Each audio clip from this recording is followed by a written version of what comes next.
जय श्री कृष्ण दोस्तों। एक बार श्री कृष्ण जी के गुरु दुर्वासा ऋषि अपने शिष्यों के साथ कहीं जा रहे थे। रास्ते में किसी जंगल में रुककर उन्होंने आराम किया। उसी के पास ही द्वारका नगरी थी। दुर्वासा ऋषि ने अपने शिष्यों को भेजा कि श्री कृष्ण को बुलाकर ले आओ। तब उनके शिष्य द्वारका गए और द्वारकाधीश को उनके गुरु का संदेश दिया। संदेश सुनते ही श्री कृष्ण जी दौड़े दौड़े अपने गुरु के पास आ गए और उन्हें दंडवत प्रणाम किया। उनसे द्वारका चलने के लिए विनती की, लेकिन दुर्वासा ऋषि जी ने चलने से मना कर दिया और फरमाया कि हम फिर कभी आपके पास आएंगे। श्री कृष्ण जी ने पुनः दुर्वासा ऋषि से विनती की। तब दुर्वासा ऋषि ने फरमाया कि ठीक है कृष्ण, हम तुम्हारे साथ चलेंगे, लेकिन जिस रथ पर जाएंगे उसे घोड़े नहीं खींचेंगे। एक तरफ तुम और एक तरफ से तुम्हारी पट रानी रुक्मिणी खींचेगी। श्री कृष्ण उसी समय दौड़ते हुए रुक्मिणी के पास गए और उन्हें बताया कि मुझे तुम्हारी सेवा की ज़रूरत है। तब रुक्मिणी को उन्होंने सारी बात बताई। तब वह दोनों अपने गुरुदेव के पास आए और उन्हें रथ पर बैठने के लिए विनती की। जब उनके गुरुदेव रथ पर बैठे तो उन्होंने अपने शिष्यों को भी रथ पर बैठने के लिए कहा, लेकिन श्री कृष्ण जी ने परवाह न की, क्योंकि वे जानते थे कि गुरुदेव उनकी परीक्षा ले रहे हैं। रुक्मिणी और श्री कृष्ण जी ने रथ को खींचना आरंभ किया और उस रथ को खींचते खींचते द्वारिका ले गए।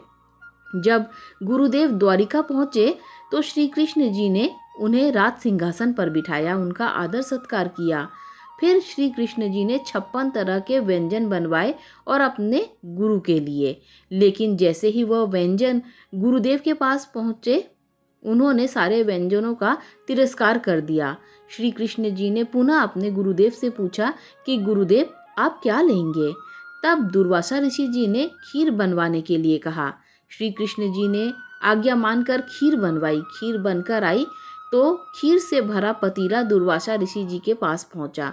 उन्होंने खीर का भोग लगाया। थोड़ी सी खीर का भोग लगाकर उन्होंने श्री कृष्ण जी को खाने के लिए कहा। उस पतीले में से श्री कृष्ण जी ने थोड़ी सी खीर को खाया। तब उनके गुरु ने श्री कृष्ण को बाकी खीर अपने शरीर पर लगाने की आज्ञा दी। श्री कृष्ण ने आज्ञा पाकर खीर को अपने शरीर पर लगाना शुरू कर दिया। उन्होंने पूरे खीर को अपने शरीर पर लगा लिया, लेकिन जब पैर पर लगाने की बारी आई तो श्री कृष्ण जी ने अपने गुरुदेव को अपने पैरों पर खीर लगाने से मना कर दिया।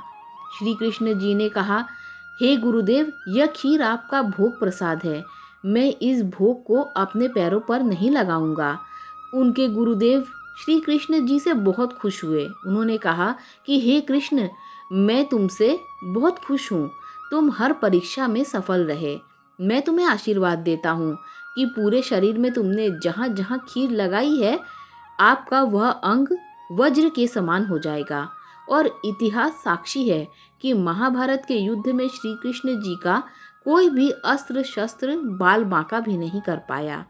इसीलिए ठाकुर जी के चरण कमल अति कोमल हैं और उनके प्रेम करने वाले साधक इन चरण कमल को अपने हृदय सिंहासन पर धारण करने के लिए जीवन भर प्रयास करते रहते हैं।